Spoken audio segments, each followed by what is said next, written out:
오늘의 플러스, 세계 정상에 오른 우리 조선업 성공의 지속 가능성을 점검해 봅니다. 권효재 CRO 에너지인사이트 대표 모셨습니다. 어서 오세요. 네, 안녕하세요. 예, 대표님 오늘 주제가 제목부터 아주 흥미진진합니다. 조선업 삼국지. 자, 그러면 일단 이 삼국지 시작하기 전에 우리나라와 중국, 일본, 조선업에서 각각 시장 점유율 이거부터 한번 알아보고 시작할까요? 네, 제가 이제 최근에 조선업에 대해서 사람들이 쉽게 이해하기를 도와드리려고 K조선 대전환이라는 책을 썼는데 네. 이 책을 쓰면서 가장 어려웠던 질문이 이겁니다. 예. 이게 무슨 뜻이냐? 사람들은 다 우리나라 조선이 세계 1위 아니냐? 예. 근데 사실 시장 점유율을 보면은 예. 냉정한 수치는 약간 다릅니다. 아, 그래요? 네, 수치를 보면은 그 양적 지표가 있고 질적 지표가 있고 뭐 여러 가지 매출액 지표가 있지만 예. 이걸 다 봤을 때 우리나라는 한 25% 점유하고 있고 네. 중국이 50%, 예. 일본이 15% 미만을 점유하고 있어서 네. 이게 이제 한중일이 옛날에도 90% 시장을 점유했고 예. 지금도 90%는 똑같은데 점유율이 이제 중국이 많이 올라왔습니다. 네. 양적으로 봤었을 때는 50% 중국이 압도적인 것 같은데 뭔가 질적으로는 그러면 점유율에 대해서 다른 평가가 있을 수 있는 겁니까? 중국이 만드는 그 배의 양은 일단 압도적으로 많습니다. 네. 정말 양만 따지면은 지금 60%가 넘어가고요. 그런데 그 배들이 이제 많은 경우에 철광석 운반선, 곡물 운반선, 석탄 운반선 같이 아주 간단한 배. 그다음에 이제 중국 자체가 많이 그런 화물들을 소비하니까 네. 자기가 배 만들어서 자기가 직접 운송을 하는 그런 체계입니다. 일단 제일 값싼 배로 분류되는 벌크선들인 네. 거군요. 예. 벌크선을 많이 하고 예. 그보다 약간 더 어려운 이제 유조선도 중국이 많이 하고 예. 우리는 이제 상대적으로 비싸고 어렵고 복잡한 배를 이제 많이 하다 보니까 우리가 어렵고 힘들고 기술적으로 난이도가 높은 배를 하니 우리가 좀 더 실력이 우위에 있는 것 아니냐. 그래서 이제 기술적인 지표나 매출액의 어떤 질적 지표를 보면 우리가 중국이 아직 뒤진 건 아니다. 네. 또 상대적으로 이제 우리가 중국보다 인건비가 비싸죠. 그런데 그렇겠죠. 생산성은 더 높아서 그걸 또 만회하고 있어서 종합적으로 보면 우리하고 중국하고 1위를 서로 뭐 겨루고 있다. 이렇게 이제 말씀드리고 싶습니다. 그럼 일본 같은 경우는 우리랑 같이 고부가가치 선박에 대해서 겨루고 있는 상황입니까? 아니면 일본은 또 나름대로의 특수선에서 본인들의 또 다른 길을 걸어가고 있는 거예요? 일본은 2000년대 중반에 조선 산업에서의 경쟁력이 없다고 스스로 판단을 해서 산업을 그때부터 계속 줄여왔습니다. 그래요? 예, 그래서 지금은 전 세계 양적 시장 점유율은 이미 10% 밑으로 떨어졌고, 근데 말씀하신 대로 이제 일본이 아직도 좀 강점을 가지고 있는 그런 선박 종류가 좀 남아 있고, 그다음에 일본은 이제 해운 산업이 아직도 세계에서 3위, 4위 할 정도로 큰 나라이기 때문에 네. 자국의 어떤 수요를 바탕으로 해서 명맥을 이어오고 있습니다. 네, 알겠습니다. 그러면 말씀 듣고 보니까 지금은 한국과 중국 양강 구도가 됐다 이렇게 말해도 과언이 아닐 것 같은데 특히 이렇게 양강 구도가 될 때 그래도 양적 지표마저도 우리나라가 더 앞서면 참 기분이 좋을 것 같은데 양적 지표만 하면 60%에 다다랐다 이런 말씀도 해주셨는데 이렇게 큰 차이가 발생하는 이유는 가격 때문인가요? 제일 큰 이유는 조선은 이제 사이클이 아주 강한 산업입니다. 네. 상위에 이제 조선한테 물건을 발주하는 게 해운인데 네. 해운 자체도 전 세계가 원 마켓이다 보니까 전 세계 경기가 좋으면은 해운업이 돈을 잘 벌고 그러면 이제 배를 발주를 많이 합니다. 돈이 있으니까. 근데 갑자기 시장에 배가 너무 많아지면 네. 해운업이 이제 돈을 못 벌고 그래서 이제 갑자기 거짓말같이 발주가 끊깁니다. 근데 이런 사이클을 겪으면서 사실 2010년 기준으로 보면은 우리가 양적 지표도 1위였습니다. 네. 말씀하신 대로. 그런데 중국은 자국 경제가 계속 발전을 하니까 해운 사이클 이런 걸 무시하고 조선소를 계속 만들었습니다. 네. 근데 우리는 이제 2010년 중반에 해운 사이클과 조선 불경기를 크게 한번 맞았죠. 네. 그래서 이제 그때 정점에 달했던 조선소 생산 규모나 인력도 사실 그때 비중으로 보면 한 40%가 줄었습니다. 아이고. 그래서 이제 거제 같은 경우에는 거제에서 조선업에 종사하던 사람들이 한때 많을 때는 예. 거의 뭐 10만 명 했다는 뭐 속설이 있는데 예. 도시 인구 전체가 30만이 안 되니까 예. 어마어마한 사람들이 그렇네요. 있었죠. 근데 그게 정말로 어려울 때는 절반 정도로 줄었던 적도 있습니다. 네. 그래서 이제 중국은 어떻게 보면은 국가의 막강한 지원을 받고 어마어마하게 조선 설비를 늘렸다가 우리보다는 조금 줄였다가 예. 최근에 또 굉장히 많이 늘렸습니다. 어. 근데 우리는 이제 그때 워낙 고생을 많이 했기 때문에 예. 2015년부터 2022년까지 고생을 많이 했기 때문에 조선 설비를 지금은 늘리진 않습니다. 있는 거를 잘 이용하고 있으니까 여기서 이제 최근에 양적 지표의 차이가 크게 발생했다라고 보겠습니다. 그렇군요. 어찌 보면 지금 중국의 조선업이 명맥을 유지할 뿐만 아니라 더 발달할 수 있었던 가장 큰 근저의 힘은 중국 내부가 계속해서 경제가 성장한 것이 가장 큰 버팀목이 됐군요. 자, 그런데 그럼 다시 조금 원점으로 돌아와 봐서요. 우리나라는 그러면 어떻게 조선업이 발달할 수 있었지? 왜냐하면 우리나라는 내부 경제 규모가 중국처럼 크지도 않고 물론 경제가 견조하게 발달해 왔던 적도 있긴 하지만 그것만 가지고 세계 1위의 조선업을 가져갈 수는 없었을 것 같은데 그리고 일본이라는 만만치 않은 저 강대국을 또 따돌릴 수 있는 이 저력 우리는 어떻게 이 반열까지 온 겁니까? 한마디로 저는 그것을 이제 K조선의 기적이라고 얘기하고 싶습니다.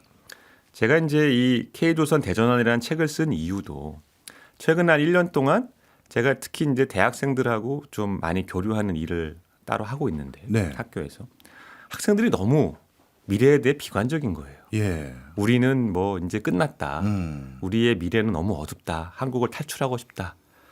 근데 제가 이제 일하고 있는 곳이 이제 그 학교에서도 조선공학 관련된 네. 그 과에서 일을 하는데 아니 우리가 한때 뭐 지금은 중국하고 비등비등하지만 조선업 세계 1위 달성했고 그 영광스러운 시절에는 사실 기업으로도 1, 2, 3, 4, 5위가 다 우리 기업이었어요. 예. 사실은 산업의 1위이며 동시에 1, 2, 3, 4, 5위를 다 우리나라 기업이 하며 예. 거기에 들어가는 기자재도 90% 이상 국산화한 산업은 조선이 유일무이합니다. 그렇군요. 네, 압도적으로 정말로 강한 실적을 냈었는데 아니 그 조선의 어떤 미래의 새싹들인 이 대학생들조차 이렇게 미래를 비관적으로 볼까? 예. 이건 안 되겠다. 네. 우리 조선이 왜 여기까지 왔는지를 한번 체계적으로 규명을 해서 자신감을 회복하고 싶다라는 취지로 이제 책을 썼습니다. 네. 우리는 70년대 국가적으로 이제 중화학 산업 육성을 했죠. 근데 그때 조선은 사이즈를 크게 만드는 게 핵심 전략이었습니다. 배를 크게 만드는 거. 예. 그 당시에 이제 기름이 엄청나게 싸가지고 기름이 한창 석탄을 대체하던 시절이었습니다. 60년대 말에. 그래서 국가에서 조선업을 기획하던 사람들이 기항하는 거 이 큰 배를 수주해야 된다. 네. 세계에서 제일 큰 조선소와 도크를 만들자라고 시작을 했습니다. 네. 그런데 이 실현이 온 게 70년대에 그러한 조선소를 현대중공업이 울산에 만들고 저 부산 조선공사는 거제도에 만들고 해서 막 경쟁 체제를 만들고 엄청나게 차관을 받아서 조선소를 딱 만들고 있는데 네. 오일 쇼크가 온 거예요. 아. 그것도 2번이나 오일 예. 쇼크가. 그러니까 조선의 핵심 수요가 유조선인데 그렇죠. 거짓말같이 그 수요가 사라져버린 거예요. 아. 근데 이 역병을 만나서 우리가 강해진 겁니다. 오히려요? 오히려. 오. 가만히 있으면 우리는 회사 망하고 우리는 미래가 없다 하니까 그때 정말로 지금은 기억도 안 날 정도지만은 조선은 망해야 된다. 망할 거다라는 얘기가 파다했습니다. 심지어 그 골리앗 크레인 위에서 번지 점프대 만들어 가지고 네. 조선소를 유원주로 만들어야 된다라는 기사가 지금은 남아 있어. 검색이 그래요? 돼요. 네, 80대 중반에. 야. 그러면서 그 당시에 대우조선 지금 하나오션인데 같은 경우에는 이제 협력사 포함해서 인원이 거의 뭐 3만 5천 명 일하다가 네. 그게 1만 5천 명으로 줄었습니다. 네. 엄청나게 사람을 줄이면서 협력사 위주의 경영을 하다가 직영 위주로 다 바꿔버리고요. 우리는 정말 결사대다. 우리가 이제 여기에 처자식까지 다 있는 가정을 꾸리고 이 회사가 살아남지 못하면 우리는 다 죽는다. 울산도 거제도 뭐 다 똑같았습니다. 그러면서 사람들이 돈도 안 되지만은 설계는 설계대로 종이에다가 어떤 가상의 배를 설계하고 네. 현장 사람들은 일이 없으니까 쪼가리 철판 가져와 가지고 그걸로 자르고 붙이고 하면서 뭐 책상도 만들고 걸상도 만들고 서랍도 만들고 심지어는 쇠로 꽃도 만들었어요. 그래요? 예, 지금도 가면이 있습니다. 아. 그러면서 기량 갈고 닦은 거예요. 네. 그래서 몇 년을 참고 버티다가 새로운 사이클이 왔을 때 일본을 성큼성큼 따라잡은 겁니다. 두 번째는 그 당시에 이제 막 IT 기술이 도입되고 있었을 때 우리가 일본보다 훨씬 빨리 네. IT 기술을 조선에 적용을 했습니다. 예.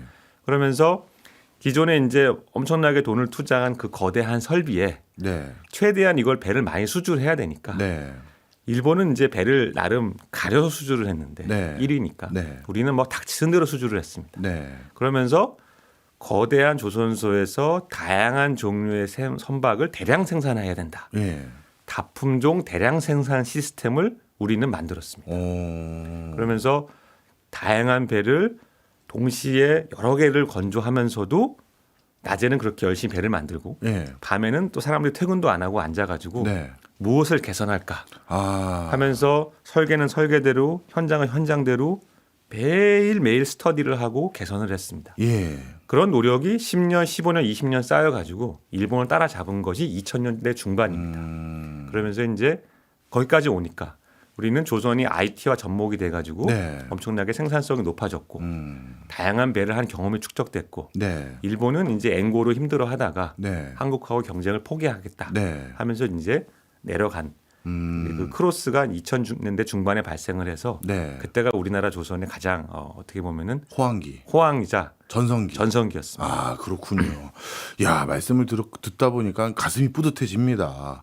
그런데 그렇게 그걸 방금 말씀해 주셨던 내용을 과거형으로 얘기했다는 건 지금 조선업 현장의 분위기는 그때는 좀 다른가 봐요. 이러한 이제 대단한 조선의 그 위세와 영광이 예. 2015년부터 시작된 이제 긴 불황에 네. 사실은 좀 많이 힘든 시간을 겪었습니다. 예. 우리 조선업은 이제 그 중국 특수로 일단 2006년부터 2009년까지 어마어마한 호황을 달성했었고 네. 그때는 뭐 조선소가 없어도 조선소 만들 게 하면 배를 수주했습니다. 아. 거짓말 같은 시절이었죠. 그런데 이제 그 중국발 해운 특수, 조선 특수는 이제 2011년에 사라집니다. 네. 그러고 나서 우리 조선업이 이 설비와 사람을 또 늘려놨는데 어떻게 할까 고민하다가 해양 플랜트로 방향을 바꿉니다. 네, 기억납니다. 그래서 해양 플랜트를 뭐 회사들마다 막 연 100억 달러씩 엄청나게 수주했는데 네. 이것이 이제 사실은 2015년에 유가가 폭락하면서 부메랑이 됩니다. 아. 그러면서 조선 3사 모두 뭐 조 단위의 손실을 입고 예. 엄청나게 힘든 시절을 겪었고 예. 그때 조선소에 30대, 40대 초반에 많은 인력들이 떠났습니다. 아. 사실 저도 그때 이제 뭐 회사가 사정도 있고 해가지고 2016년에 조선소를 나왔거든요. 예. 그러니까 그때 이제 한번 우리가 큰 어떤 좀 내상을 입었던 거고 지금은 그것을 아직 완벽하게 회복하지는 못했습니다. 네. 회복하는 과정입니다. 원래 회사라는 게요. 저도 뭐 그 회사 생활 해봤던 사람으로서 뭔가 문화가 있지 않습니까? 사내 문화. 근데 사내 문화가 앞서 말씀 주신 것처럼 70년대, 80년대 이때까지만 하더라도 90년대도 마찬가지고 이게 꼭 올바른 건 아니지만 적어도 그 당시에는 여러 가지 내부적인 어떤 이유들로 인해서 낮에도 정말 일하고 밤에도 뭘 하고 또 우리가 뭘 회사를 또 이 산업을 일으켜 보자 이런 일치단결한 모습이 있었는데 지금은 방금 말씀 주신 것처럼 2015년 전후로 해서 타격을 한번 받고 지금 남아 계신 분들의 조선업의 현장은 그 7, 80년대, 90년대 그 모습은 아닌가 보죠. 두 가지가 다르고 하나는 같습니다. 예. 같은 것부터 말씀드리면 선박 건조는 여러 가지 복잡한 배를 그 공장 안에서 동시다발적으로 만들고 네. 수십만 개의 부속이 합쳐져서 배가 만들어지다 보니까 일정 준수에 대한 강력한 압박감이 있습니다. 네. 그건 옛날이나 지금이나 똑같습니다. 그런데 옛날과 지금이 다른 거는 예전에는 일정을 못 지킬 것 같으면 네. 뭐 밤늦게 일하고 심지어는 철야도 하고 하면서 사실 그 과정에서 많은 이제 가정이 희생되고 개인적인 게 희생되는 거죠. 그렇겠죠. 그런 걸 희생하면서 일하는 대신에 너는 회사가 너의 이 퇴직할 때까지 생계를 책임져 줄게라는 예. 사회적인 계약의 존재를 명확하게 했습니다. 예. 지금은 그것이 많이 깨졌습니다. 지금은 배를 만들면 있어서 거의 뭐 70% 정도의 인력이 그 회사의 직영이 아닙니다. 그리고 많은 경우에 이 소위 외주라고 하죠. 외주 노동자들이 이제 부족해져 가지고 네. 그 많은 외주 노동자들이 조선 불황 때 어디를 갔냐면 이제 건설 현장으로 다 떠나셨어요. 그 얘기 많이 들었어요. 네. 뭐 반도체 공장에도 가 있고 뭐 그렇다고 하더라고요. 그렇죠. 반도체 공장 가면은 뭐 물론 이제 아침에 한 7시부터 건설 현장이 시작되지만 네. 건설은 좋은 게 4시 반 5시면 일이 끝납니다. 네, 끝나가지고 훨씬 생활이 이제 조선보다 낫다는 거예요. 조선은 건설보다 더 덥고 더 위험하고 그렇죠. 더 힘드니까 예. 이제 한번 나간 분 잘 안 돌아오는 거예요. 그래서 조선 호황이 2023년부터 이제 호황이 되는 게 명확하게 보이니까 네. 인력이 필요한데 사람이 없어가지고 예. 지금은 조선업이 7,000명 이상의 예. 외국인 노동자들을 대거 수입해서 지금 돌아가고 있습니다. 예. 그래서 이제 그때와 다른 거는 현재는 현장을 지키는 사람들의 어떤 그 국적이 많이 달라졌고 예. 그분들의 어떤 기술적 숙련도가 좀 떨어졌다 과거에 비하면. 그래서 우리가 이 상황을 잘 극복해야 되는 그런 과제를 갖고 있습니다. 네. 그러면 이런 산업적인 어떤 환경이라는 건 우리만 직면한 것이 아니라 중국도 유사하게 직면하는 똑같은 배 만드는 공정이라는 게 비슷할 테니까요. 그렇다면 중국도 국민 소득이 조금 더 올라가는 상황이 돼버리면 중국 조선업에 종사하고 있는 근로자들도 똑같이 나 이렇게 위험하고 힘들고 그 복잡한 공정에 있기보다는 좀 더 쾌적한 다른 데로 나 그 근무지를 찾아서 이탈하겠다. 이런 사람이 거기서도 똑같이 생길 수 있지 않을까요? 네. 한중일 조선 삼국지에서 사람들이 잘 인식하지 못하는 예. 핵심적인 문제를 짚어주셨습니다. 네. 조선업은 굉장히 이제 뭐 너무 당연한 얘기인데 물가에서 네. 존재할 수밖에 없습니다. 그것도 이제 보통 바닷가죠. 네. 아주 큰 강이 있거나.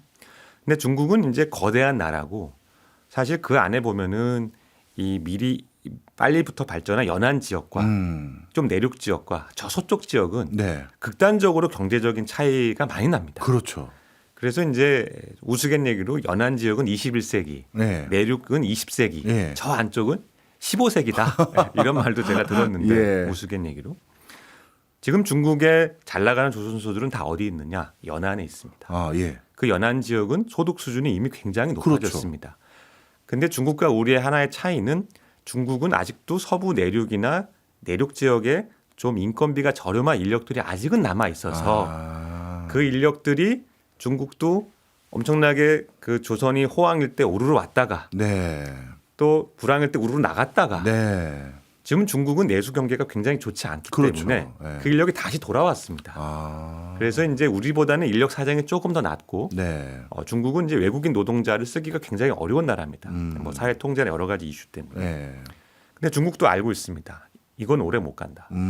왜냐하면 중국은 일시적으로 현재 내수 경제가 좋지 않은 거지. 예. 길게 보면 말씀하신 대로 우리보다 미래 세대가 일을 힘든 거 안 하려는 게 우리보다 더 심합니다. 그래요. 왜냐하면 중국은 이제 한 가구 한 자녀 정책을 오래 했기 때문에 많은 경우에 이제 곱게 컸네요. 네, 지금 이제 20대 초반 사람 애들은 예. 중국의 아이들은 청년들은 부모가 있고 네. 각각 조부모가 있는데 네. 그게 다 자기 하나만 보고 있는 거예요. 그렇네요. 그러니까 자기 위에 6명이 있는 거예요. 그렇네요. 그 6명이 늘 하는 말이 너 굳이 힘들고 위험한 일 하지 마. 취직할 거 없으면은 그냥 우리랑 같이 살자 하는 그런 이제 문화가 팽배해 있기 때문에 중국에서도 요즘 고민이 조선공학과 나왔는데 조선소를 안 가요. 조선소에서 일하는 사람을 구하기 힘들어요 하는 어려움들을 토로를 많이 합니다. 그래서 한국이든 일본이든 뭐 일본은 이미 이 문제를 겪어가지고 네. 일본이 이제 외국인 노동자에 의존해서 배 만든 지는 벌써 10년이 넘었고 우리는 그게 한 3년 정도 된 거고 네. 중국은 이제 그런 미래를 걱정하고 있다. 네. 그래서 이제 각 3사가 세 개 나라가 이 문제를 처리하는 접근 방법이 다릅니다. 예. 일본은 이제 외국인 노동자 정도가 아니고 네. 외국인 직반장, 외국인 간부를 키우고 있습니다. 아예. 아예. 예. 네. 그리고 일본 안에서의 조선 그 기지를 외국으로 이전해가지고 같이 가는 구조를 벌써 10년 이상 만들었습니다. 그랬던 거고 우리는 이제 지금 고민하고 있죠. 네.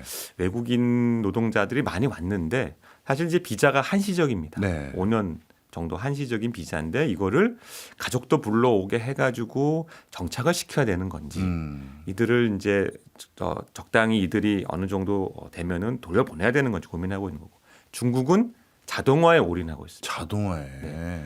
왜 그럼 중국은 자동화에 올인을 하느냐? 중국 정부 자체가 이제 경기 진작을 위해서 계속 뭔가 투자를 요구하는데 네. 요즘 중국의 트렌드가 자동화 투자입니다. 네. 왜냐하면은 중국도 이제 그 곱게 자란 젊은 세대들 눈높이 맞춰주려면은 예. 임금 많이 줘야 되는데 예. 기존에 이제 싼 임금하고 너무 안 맞는 거예요. 그리고 예. 돈을 많이 줘도 공장 일 안 하겠다는 사람들이 많으니까 예. 아예 공장을 새로 짓자. 새로 지을 바에 로봇과 자동화된 기계 위주로 짓자 하면서 뭐 자동차 공장이든 핸드폰 공장이든 조선소든 간에 예. 공장을 새로 지으면서 자동화와 로봇에 대거 투자를 하고 있습니다. 예. 그러면서 중국은 우리와 일본이 가지 않았던 조선을 자동화 기계를 이용해서 대량 생산하는 그런 야. 실험을 지금 하고 있습니다. 그렇군요. 앞서 일부에서 말씀 주신 내용들을 바탕으로 한국과 중국과 일본이 조선업에서 각축전을 벌이고 있는 현장들을 확실히 이해할 수 있었는데요. 그러고 났더니 저는 뭐 좀 문외한이지만 이런 생각이 드는데요. 중국은 어떻게 보면 로봇을 바탕으로 공정 자동화를 통해서 뭔가 성과를 내고자 한다면 그 로봇은 우리도 만만치 않게 지금 육성하려고 하는 부분이니 우리 조선업 현장에서도 그걸 좀 도입하기 위한 노력을 좀 해가는 것은 어떤지. 그리고 또 하나는 중국이 내륙 지방에 값싼 근로자들이 아직 있다고 한다면 이거는 뭐 좀 막연한 또 기대이긴 합니다만 우리는 통일되면 중국 못지않게 값싼 근로자가 저 이북 땅에 또 잔뜩 있지 않느냐. 그러면 우리도 결국 조선업에 또 한 번에 세컨 찬스가 있는 거 아니냐 이런 생각들도 드는데 우리 대표님은 어떻게 생각하세요? 먼저 두 번째 질문부터 답을 드리면 실제 그런 시도가 있었습니다. 그래요? 네. 과거에 이제 뭐 노무현 정권 때 이야기인데 그때는 이제 남북 관계가 좋았고 네. 개성공단도 운영되고 있어서 그때 이제 북한 측에서 남포하고 원산에 네. 한국이 투자를 해가지고 네. 조선소를 만들어서 개성공단 같은 거를 운영해 보면 어떻겠느냐라는 제의를 한 적이 있습니다. 북한에서 먼저요? 네. 오. 그래가지고 이제 제가 아는 뭐 지금 밝힐 수 없지만 어떤 분들이 몇 번 왔다 갔다 하셨습니다. 근데 이제 결론이 뭐냐? 그 앞에 첫 번째 질문하고 연관된 부분인데 조선업이라는 거는 생각보다 네. 사람의 숙달된 기술력이 예. 집단으로 필요합니다. 근데 그 숙달된 기술력이라는 거는 5년, 10년 정도는 꾸준하게 투자를 하고 네. 이 일을 겪어봐야 되는데 예. 이게 어려운 게 예를 들어서 뭐 외국 노동자든 북한 노동자든 간에 그들을 우리 현장에 데려와서 숙달을 시키면 금방 하는데 예. 우리 조교들이 거기 가서 하면 시간이 오래 걸립니다. 왜냐하면 이 배가 어떻게 만들어지냐는 거가 배는 도면만 있다고 배가 뚝딱 나오는 게 아니고 예. 배를 만들다 보면 여러 가지 불확실성, 그다음에 도면대로 안 맞는 문제, 네. 그다음에 그런 것들을 다 녹여 가지고 일정을 맞춘다라는 게 이제 현장에 많은 이 일을 오래 하신 분들은 예술이다 이렇게 얘기하십니다. 현장 대응력이라는 게 중요한 거군요. 굉장히 중요합니다.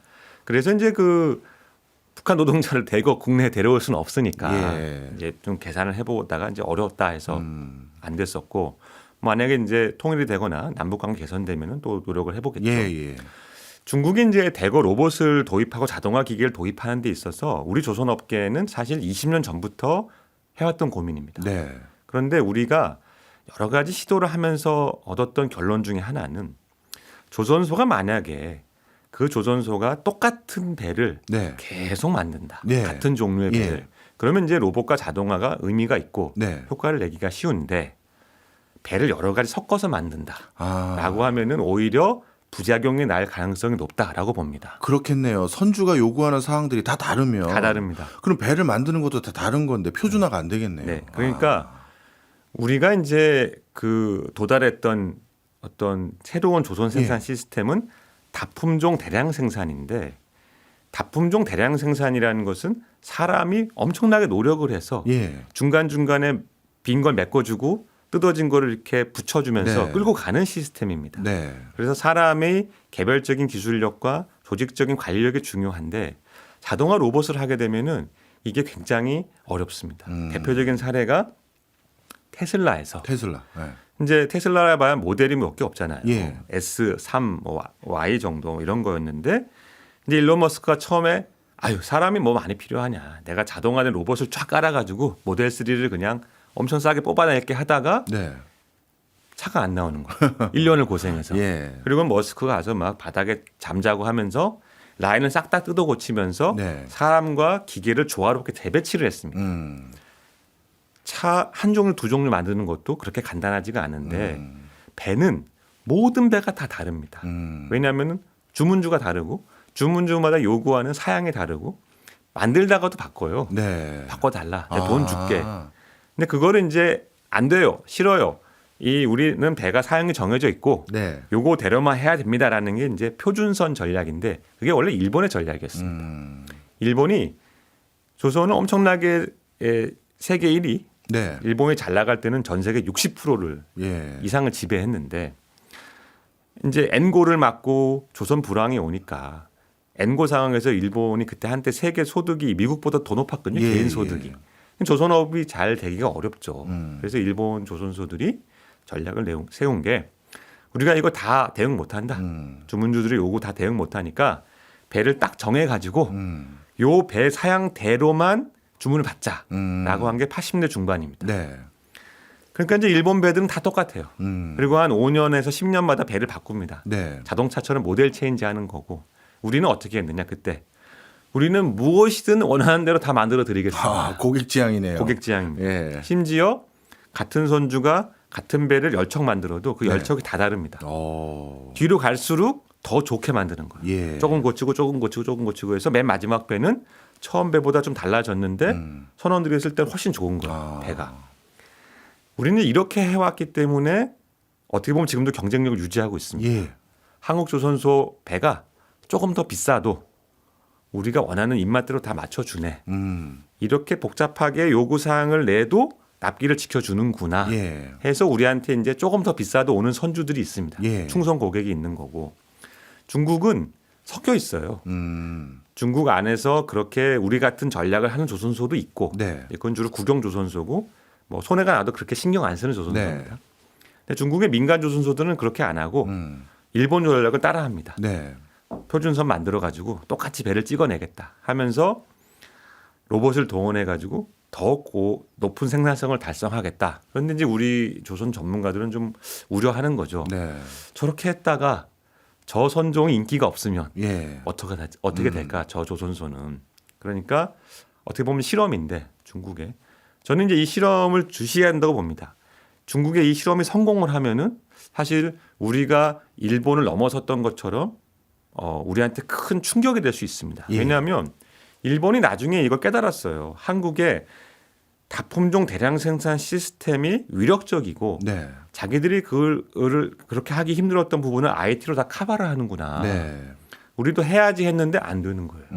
왜냐하면 그렇게 하려고 하니까 기존 레가시가 있어가지고 너무 어려웠는데 이제 일본이 이제야 네. 정부가 일본 조선업이 너무 약해졌다.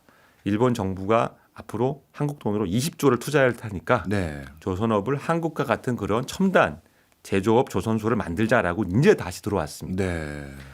그런데 우리는 지금 중국 같은 그런 대량의 어떤 자동화와 로봇 투입은 좀 시기상조 아니냐라고 하고 있는데 만약에 중국이 성공하면은 네. 우리는 사실 좀 고전할 수 있습니다. 아, 그렇군요. 그래서 이제 최근에는 HD 현대 같은 곳은 원래 이제 그 그룹이 로봇을 많이 하고 있었습니다. 예. 그래서 이제 그런 쪽에서 예의주시하고 있습니다.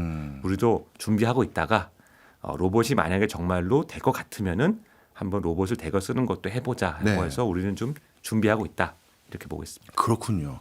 근데 일각에서는 또 한국이 로봇과 관련돼서 조선업의 경쟁력을 다시 되찾을 수 있는 로드맵도 있긴 있는데 실제 작업 현장에서 그 로봇 공학자들, 그 로봇 관련 기술자들이 데이터도 용접 데이터나 뭐 데이터 얻으려고 가보면 뭐 현장 근로자들이 자기 직장 없어질까봐 뭐 해방을 놓는다든가 협조를 잘 안 한다든가 이런 소리도 있던데 이건 맞는 겁니까? 그거는 저는 좀 과장된 이야기라 보고요. 현장의 분위기는 정말 실제 어떻느냐 네. 있는 걸 말씀드리면 네. 다들 자기 일 하기 바빠서 정신이 없습니다. 예. 조선소는 매일매일 예. 해야 될 물량을 못 쳐내면 그 예. 쳐낸다 그러는데 못 쳐내면은 머리가 지끈지끈한 예, 집에 가고 싶은데 못 가는 네. 그만큼 분위기가 좀 살벌합니다. 그렇군요. 그러니까 이제 로봇을 개발하는 사람들이 가서 네. 부탁을 하죠. 아, 귀찮은 거구나. 그쵸. 이제 용접을 이렇게 해주세요. 네. 이렇게 해주세요. 팔에 이렇게 센서 붙이고 카메라 찍을 테니까 좀 천천히 해줘서 하면은 사투리 써가지고 네.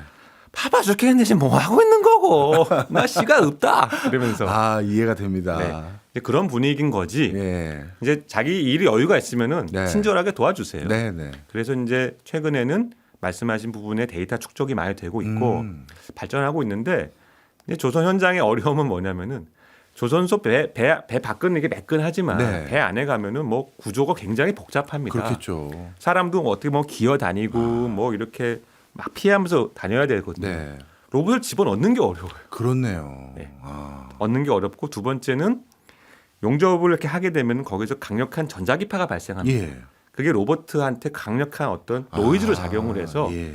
로봇의 센서랄지 이런 것들이 영향을 많이 받습니다. 그러니까 우리가 가정용 로봇보다 훨씬 어려운 게 자동차 공장 로봇이라고 하죠. 네. 자동차 공장 로봇보다도 훨씬 어려운 게 조선소 로봇입니다. 환경이 거칠기 때문에. 그렇군요. 야, 아직까지 로봇 관련한 기술은 여러 가지 우리가 풀어야 될 숙제도 많은 것 같긴 합니다. 자, 그러면 다시 한중일 조선 삼국지로 돌아와서요. 우리나라 배는 비싸지만 품질이 좋고 중국 배는 싼 대신 품질이 나쁘다. 이런 세태의 평가, 이건 아직까지는 맞는 겁니까? 저는 이거는 이제 절반의 진실이라 봅니다.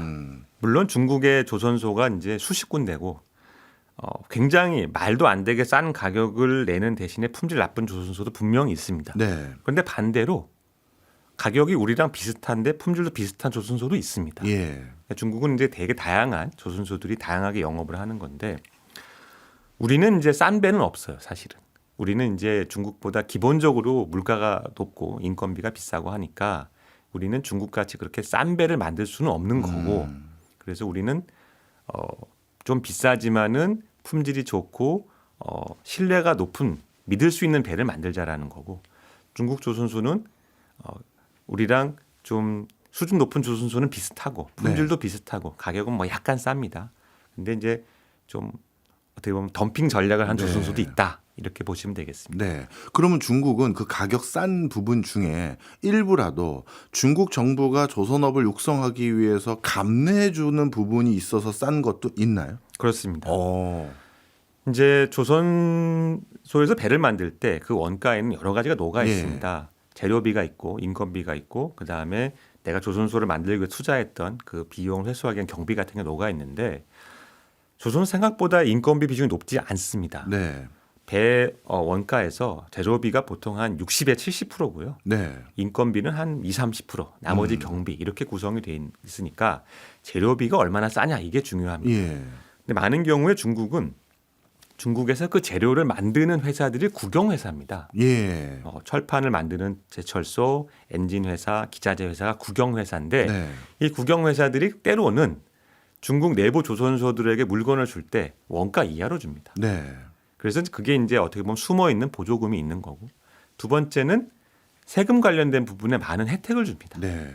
그래서 이제 세금 혜택, 그다음에 국영 회사를 통한 공급 그리고 마지막으로 중국 조선소들이 좀 혜택을 누리는 게 공장을 새로 지을 때 중국은 이제 사회주의 국가이기 때문에 땅의 소유권은 국가한테만 있습니다. 네. 그러니까 땅을 사는 게 아니고 땅을 빌리는 건데 그렇죠. 국가가 이제 그 회사한테 뭐 60년, 70년 이렇게 장기간 땅을 빌려주는 개념인데 땅을 얼마에 빌려주냐는 이제 땅의 주인은 국가 마음입니다. 그래서 조선소가 공장을 지을 때 많은 경우에 말도 안 되는 가격으로 땅을 빌려주고요.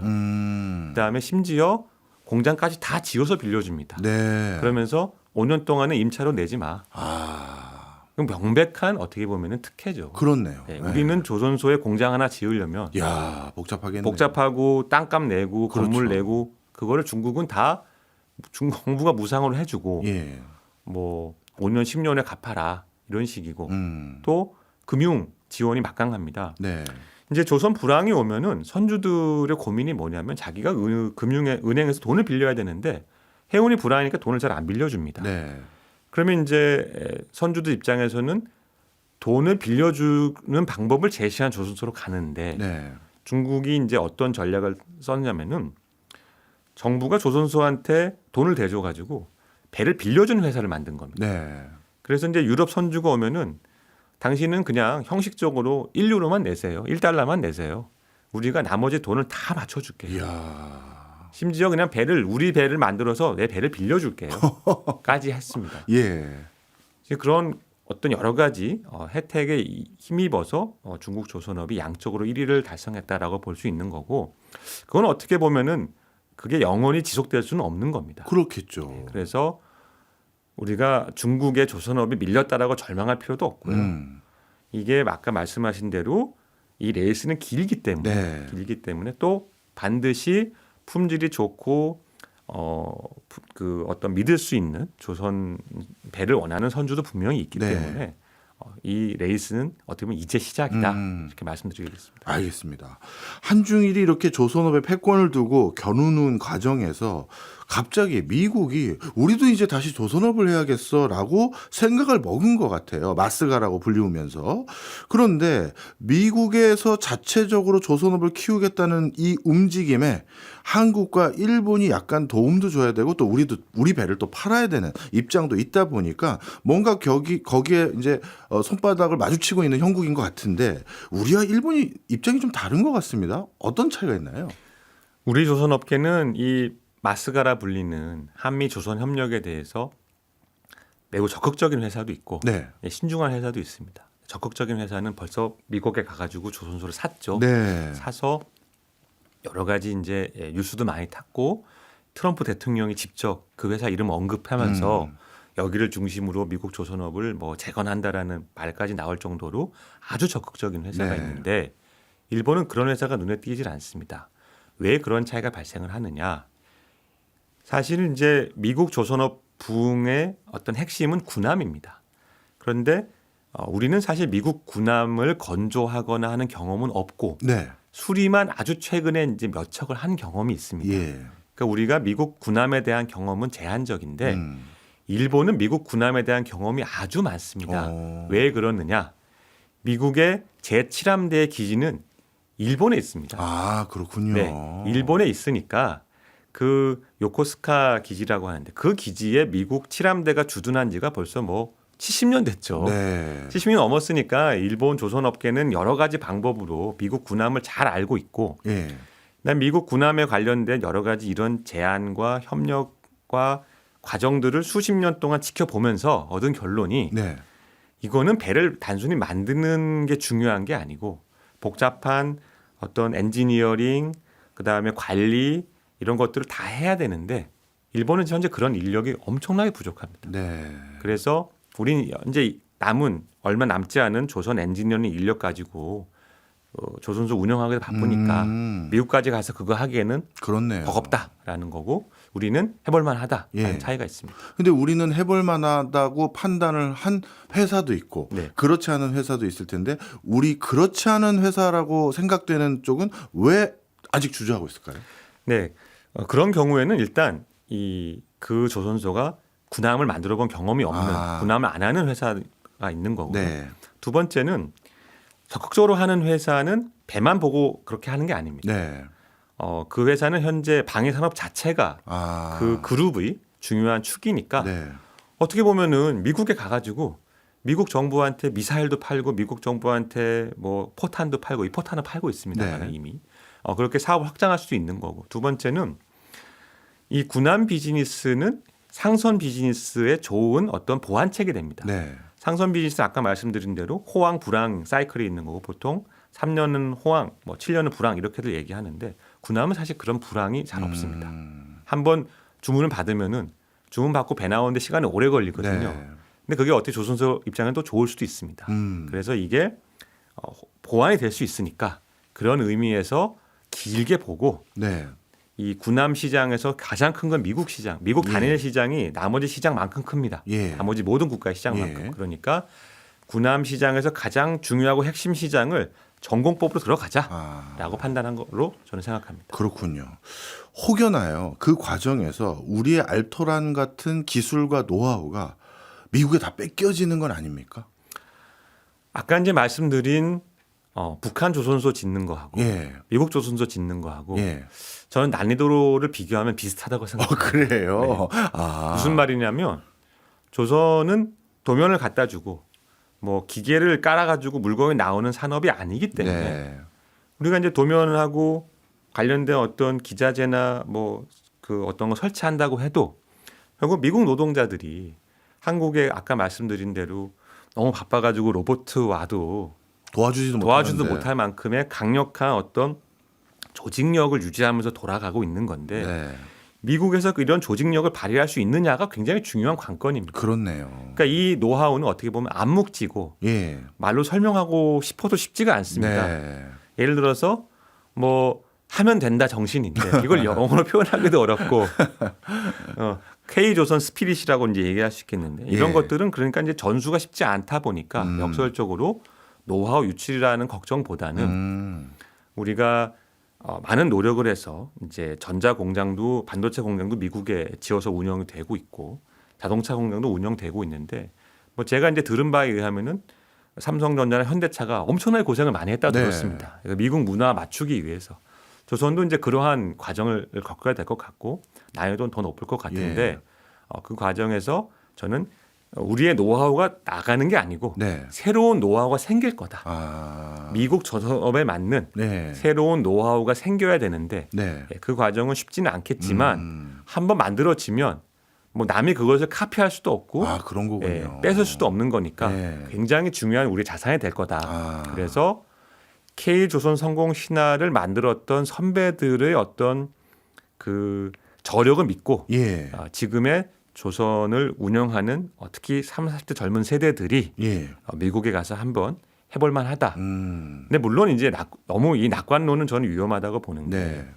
이게 이제 정부가 주도하는 비즈니스는 좀 그런 면이 있어요. 뭐냐면은 비전 가지고 가죠, 사실. 네, 비전을 가지고 가는데 정치인이나 관료들은 어떻게 보면 좀 그 임기가 있고 그렇죠. 자기의 어떤 이 시간이 딱 정해져 있으니까 아. 너무 빠른 성과를 요구합니다. 네. 당장 뭐 미국에 가서 성과를 좀 내시오. 네. 하지만 조선소 사람들이 일단 바쁘고 지금 네. 너무 바쁘고 두 번째는 미국에서 이 조선 시스템 만드는 건 이거는 간단한 일이 아닙니다. 이거는 뭐 시간이 5년 10년 걸릴 일이고 미국도 지금 준비가 됐는지 잘 모르겠다. 예. 예산이 배정이 돼야 되고 미국의 여러 법안이 바뀌어야 되고 그다음에 미국 안에 조선소들은 사실 우리가 들어가는 걸 원하지는 않죠. 그렇겠죠. 우리는 맥이니까. 예. 그럼 그들을 잘 설득하고 협조적인 관계를 맺어가지고 같이 가야 되니까 이건 사실 뭐 지금 정부가 열심히 하지만 지금 정부만의 이슈가 아니고 더 다음 정부 그 다음 정부까지 이어서 법을 만들어서 차근차근 해야 되니까 네.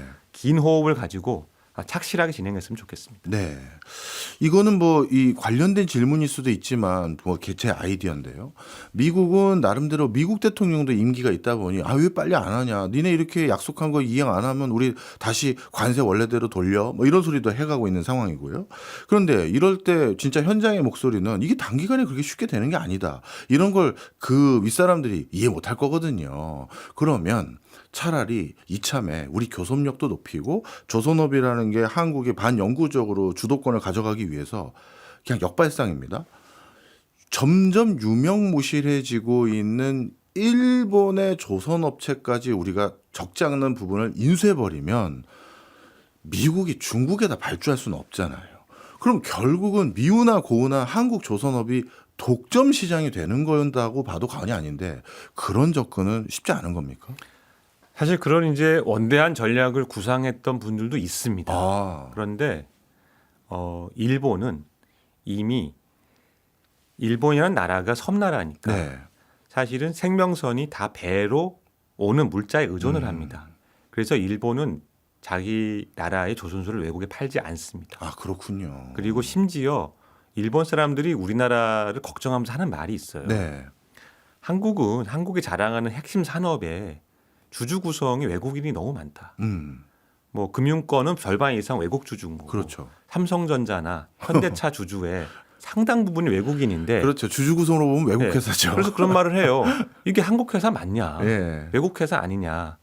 그 얘기는 반대로 일본은 일본의 전략적인 산업에 대해서는 철저하게 외국인 주주의 지배율을 제한합니다. 그렇군요. 그래서 말씀하신 그런 접근은 굉장히 좋은 아이디어인데 일본 정부가 받아들일 가능성은 전 낮다고 보고 다만 한 가지인데 저희가 생각할 수 있는 미국과의 협상에서의 카드는 뭐냐면 네.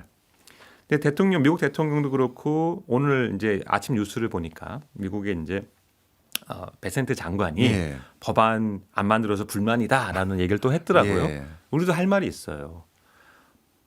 한미 조선 협력 하고 싶은데 너네 존스법도 있고 그 외 여러 가지 미국의 미국 법. 미국 네. 법이 네. 있습니다. 그리고 이제 이 법들을 좀 바이패스하거나 좀 고치기 위한 여러 법안들이 미국에서 24년에 나왔는데 네. 통과된 게 하나도 없어요. 미국은 우리한테 뭐 2달, 3달, 뭐 길 6개월 안에 법 안 만들었다고 이렇게 입이 튀어나와 있는데 반대로 우리는 미국에서 조선업을 하려면은 고쳐야 될 법이라고 너네도 알고 있고 너네도 고치자고 법을 제안한 게 1년, 2년, 3년 됐는데 네. 통과된 게 뭐가 있냐. 아이고 참. 그리고 예산은 뭐 하고 있는 게 뭐가 있냐. 네. 우리도 할 테니까 예. 너네도 좀 해라. 예. 라고 사이드로 세게 얘기해야 됩니다. 왜냐하면은 뭐 사실은 그 미국 법만 따르면은 한국 업체가 미국 가서 배를 만든다는 것은 사실 불가능합니다. 예. 왜냐하면 모든 걸 다 미국에서 하라고 하니 법이 그렇게 돼 있죠. 법이 돼 있으니까 예. 자재도 미국산, 사람도 미국 사람. 네. 그러면 사실은 우리는 가서 뭐 빚 좋은 개살고 될 수 있는 거고 네. 노력은 했는데 과실을 못 얻을 수도 있기 때문에 네. 미국의 그런 소위 미국 사람들도 악명 높다고 얘기하는 법들, 네. 존스법을 포함한 그런 법들은 반드시 고쳐야 되는데 음. 그 고친다라는 걸 미국 사람들도 얘기하고 몇 년째 하고 있으니까 좀 하라 이거예요. 네. 네. 그거 안 하고 우리한테 법 안 만든다고 불평하는 거는 좀 매너가 아니지 않느냐라고 웃으면서 비판을 할 수 있다고 생각합니다. 네. 참 그런 목소리도 우리가 필요한 시점인 것 같습니다. 자, 오늘 조선업에 대해서 제가 몰랐던 그리고 우리가 몰랐던 많은 것들을 알게 되고 또 야, 역시 이 조선업은 절대 우리가 놓쳐서는 안 된다. 이런 굳은 결기를 다시 다지게 되는 시간인 것 같은데요. 마지막으로 앞으로 한중일 조선 삼국지 물론 저술하신 책에는 그 결과가 적혀 있을 것 같긴 합니다만 약간의 맛배기라도 앞으로 어떤 전망으로 우리가 이 시장을 바라보면 좋을까요? 당분간은 이 질적인 어떤 경쟁과 함께 양적인 어떤 구도는 쉽게 변하지는 않을 겁니다. 네.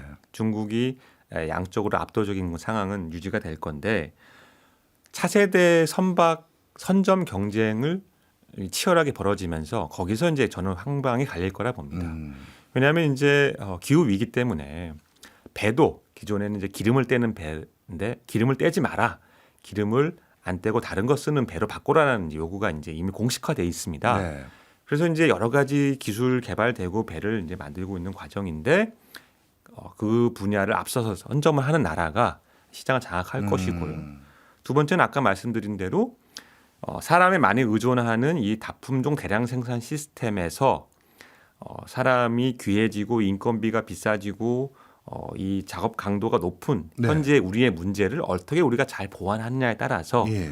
중국의 어떻게 보면 좀 무모한 자동화 과다한 자동화 시도를 우리가 이길 수도 있습니다. 그래서 이제 그런 경쟁이 필요한 거고 마지막으로는 미국의 어떤 조선 수요와 함께 북극 항로가 개척되면서 10년, 20년의 길게 흐름을 봐야겠지만은 북극을 통한 어떤 대규모 에너지 개발은 분명히 일어나고 있고 일어날 것입니다. 그 다음에 그 새로운 항로를 통한 어떤 새로운 배가 또 필요합니다. 그래서 새로운 배와 새로운 항로의 수요가 나올 거니까 그런 부분들을 누가 잘 잡느냐에 따라서 한중일 조선 삼국지는 계속된다. 그리고 일본은 이미 아까 말씀드린 대로 조선은 포기하면 안 된다. 정부가 20조를 투자할 테니까 다시 시장 점유율을 20%까지 높이자 이렇게 해서 이제 일본은 전략을 명확하게 발표를 했습니다. 그러니까 우리도 명확하게 우리 조선 포기할 수 없고 우리가 질적 1위는 당연한 거고 양적으로 다시 올라가겠다라는 강한 메시지를 내야 되고 뭐 국내 조선의 가장 큰 그 그룹이 이미 그런 전략을 같이 선포했습니다. 중국을 포위하겠다. 어떻게? 한국은 핵심 기지로서 좀 비싸지만 여기서 고부가 가치 첨단 배를 하고 중국보다 더 원가가 싼 이 중국의 다른 나라에 조선소를 여러 개 세워서 중국을 포위하겠다라는 원대한 전략을 발표했는데 저는 아주 좋은 시도라 봅니다. 이런 노력들이 더해지면은 비록 메이드 인 코리아는 아니지만 예. 메이드 바이 코리아로서 네. 전 세계 시장의 50% 이상을 다시 회복하는 날이 올 수도 있다라고 생각합니다. 알겠습니다. 사실 요즘은 고용 없는 성장도 고민을 많이 하는데 조선업만큼 고용 많이 창출하는 인더스트리 없습니다. 꼭 명맥을 계속 유지하고 발달했으면 좋겠습니다. 자, 지금까지 권효재 COR 에너지 인사이트 대표였습니다. 고맙습니다. 감사합니다.